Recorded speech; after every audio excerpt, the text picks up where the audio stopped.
अगर दुनिया के जोग्राफिये पर नजर दौड़ाई जाए तो ये बात समझ में आती है कि तहजीब हो, तमद्दुन हो, रहन सहन हो, मुआशरा ख्वाह मुख्तलिफ सही, लेकिन कोई भी कौम हो, रंग व नस्ल क्या भी हो, हर इंसान को अपनी मादरी जबान पर फख्र होता है और वो अपनी जरूरियात की तमाम बातें अपनी मादरी जबान में ही करने पर फौकियत देता है। पाकिस्तान में पंजाबी, सिंधी, सराइकी, पश्तो, बलोची, हिंद को ब्राहवी बोली और लिखी जाती है। मुझे अपनी जबान पे फख्र है, मैं उर्दू स्पीकिंग हूँ। मैं हर आदमी से अपील करता हूँ कि इंशाअल्लाह सब भाई उर्दू ही बोले।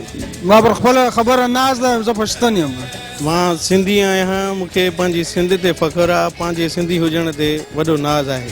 मेरा नाम नसीम अब्बास है, मेरे को सरकी राउंड ते फख्र है और मैं फसाकिया में फख्र है।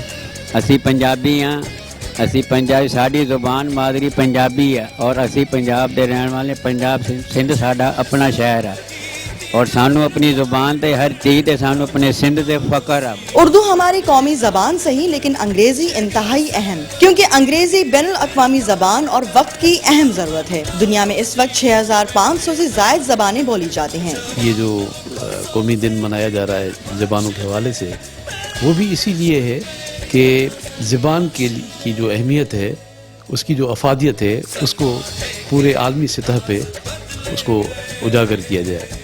तो ये जो दीगर हमारी जो सकाफती ज़बानें हैं उनकी भी तरक्की होनी चाहिए, उनको भी मौके मिलने चाहिए कि वो ज़्यादा तरक्की करें। अंग्रेजी सबसे अहम हो या हमारी मादरी जबान जिस पर हम फख्र करते हैं, इन सब से हटकर जो बात अहम है वो ये है कि हम सब इंसानियत की जबान बोलें, ताकि दुनिया, खास तौर पर हमारा मुल्क जिस तकसीम दर तकसीम का शिकार है, उससे महफूज रहा जा सके। हम मवाहिद हैं, हमारा केश है तरके रसूम, मिल्लतें जब मिट गयी अज्जाए ईमा हो गयी। कैमरामैन मुर्तजा समेजो के साथ नौमिता गुल, ARY न्यूज़, सक्खर।